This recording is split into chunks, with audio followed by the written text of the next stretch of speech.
नमस्कार दोस्तों, स्वागत है आपका मेरे YouTube channel beyond the motivation पर। भगवान की पूजा करनी हो, भजन करना हो तो अभी से करके क्या करोगे? वृद्धावस्था में करनी चाहिए, बुढ़ापे में करना चाहिए, क्योंकि ये उम्र, ये समय तो विषय भोग का है, एंजॉय करने का है, लाइफ में जीने का है, पूजा पाठ करना होता है, भजन करना होता है। ये तो वृद्धावस्था में करते हैं। दोस्तों, ये सब जो अफवाहें हैं, ये जो बातें हैं, इसी से समाज में गलत संदेश गया हुआ है, गलत संदेश जा रहा है।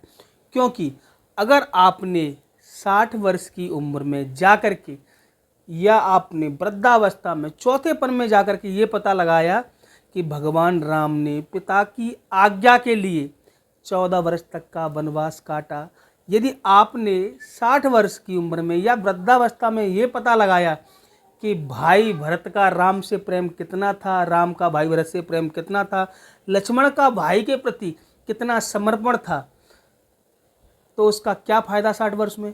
क्योंकि आपने तो अपनी जब उम्र जवानी थी तब भाइयों से झगड़ा करके बंटवारा कर लिया, खेतों का, घर का, परिवार का, बार बार झगड़ा किए, हो सकता है किसी ने तो केस भी कर दिए होंगे।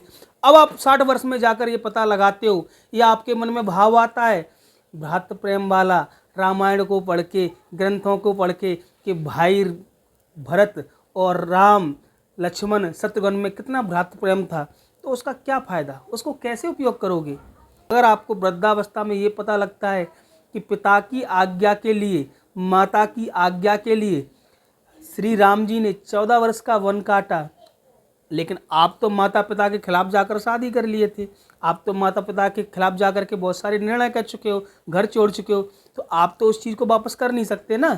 इसीलिए दोस्तों, धर्म का और धर्म ग्रंथों का अध्ययन आप युवावस्था में करें, क्योंकि हमारे जो धर्म ग्रंथ हैं, जो हमारी धर्म शैली है, जो हमारे धर्म में है, वो यही है कि जीवन को कैसे सुखमय और शांतिमय व्यतीत किया जाए, प्रेम के पथ पर चल के, परिवार के साथ मिलजुल करके आपसी प्रेम रख के जीवन को कैसे आगे बढ़ाया जाए, कैसे भगवान का भजन किया जाए। ये सारी चीज़ें आपको तभी मिलेंगी जब आप धार्मिक हो जाओगे, धर्म ग्रंथों को पढ़ोगे। लेकिन अगर आप ऐसे व्यर्थ की बातों में फंसे हुए हो, या किसी फालतू के लोगों से सुन रखा है कि आपको तो चौथेपन में जाकर के भजन करना है, आपको तो वृद्धावस्था में जाके भजन करना है, अभी तो विषय भोग करना है, अभी तो ऐशो आराम की ज़िंदगी करनी है, अभी तो कोई भी अधर्म कार्य करना है तब भी कोई दिक्कत नहीं, धर्म कार्य तो वृद्धावस्था में करेंगे जाके, तो आप अपने जीवन को बर्बाद कर रहे हो। क्योंकि आपकी जीवन शैली तभी ठीक हो सकती है जब आप धार्मिक होगे, धर्म ग्रंथों का अध्ययन करोगे। क्योंकि रामायण जो है, हिंदू धर्म में जो रामायण है, वो एक इंसान का यूजर मैनुअल मान लो। यूजर मैनुअल जानते हो? जैसे कोई मशीन आती है, उसके साथ में एक छोटी सी किताब आती है, उसको बोलते हैं यूजर मैनुअल, कि उस मशीन को कैसे ऑपरेट करना है, कहाँ से ऑन करना है, कहाँ से ऑफ करना है, पुर्जे को कैसे चेंज करना है, कैसे रिसेट करना है, उस मशीन का संपूर्ण ऑपरेटिंग सिस्टम के बारे में उसमें लिखा रहता है। ऐसे ही मानव जीवन में, मनुष्य के जीवन के लिए ये जो रामायण है, रामचरित तुलसीदास जी की लिखी हुई रामायण है, वाल्मीकि जी द्वारा लिखित रचित रामायण है, वो इंसान का यूजर मैनुअल है कि इंसान को कैसे कर्म करने चाहिए, क्या करना चाहिए, क्या खाना चाहिए, क्या पीना चाहिए, कैसे भ्रातृ प्रेम रखना चाहिए, माता से कैसे संबंध होने चाहिए, पिता की आज्ञा कैसे माननी चाहिए, गुरुओं का संबंध कैसे होना चाहिए, सामाजिक संबंध कैसे होने चाहिए। आप सारी चीज़ सीख जाओगे। जीवन में समरसता तभी तो बनेगी, प्रेम संबंध स्थापित होंगे, आप प्रेम भाव से रहोगे, सुख शांति और समृद्धि जीवन में तब आएगी। और भगवान का भजन कैसे करना है, भगवान की प्राप्ति कैसे करनी है, ये सारा का सारा रामायण में लिखा हुआ है। लेकिन आपने किसी कथावाचक से, किसी गलत व्यक्ति से आपने ये सुन रखा है कि अभी तो जीने की उम्र है और इंजॉय करो, खाओ पियो, कुछ भी खाओ, कुछ भी करो, व्यसन करो, नशा करो, अंत में जा कर के चौथेपन में जाके भगवान का भजन करने से आपको भक्ति प्राप्त हो जाएगी और आपकी मुक्ति हो जाएगी।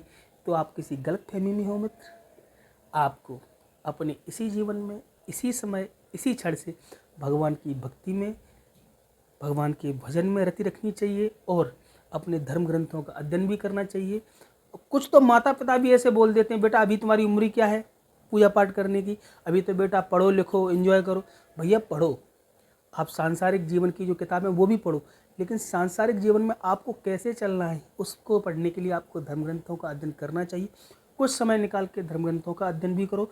आप बाकी किताबें पढ़ो, उससे कोई आपत्ति नहीं है, लेकिन आपको मैं फिर बोलता हूँ, भगवान की प्राप्ति करनी है, भगवान में रति रखनी है, भजन करना है, कीर्तन करना है, सब कुछ करना है, वो भी अभी से। तभी जाके आप वृद्धावस्था में चौथेपन में आएंगे, तब आपको वो, जब तक तो वो चीज़ सारी अप्लाई कर लोगे ना आप लाइफ में जो आपने पढ़ी है, तो आपके जीवन में कॉन्फिडेंस आएगा, तो भगवान के में और ज़्यादा रति होगी, भगवान का भजन कीर्तन और ज़्यादा होगा, तो आपकी मुक्ति का मार्ग खुलेगा। दोस्तों कमेंट करके बताइए मेरा ये वीडियो आपको कैसा लगा, और वीडियो को लाइक करना बिल्कुल भी ना भूलें।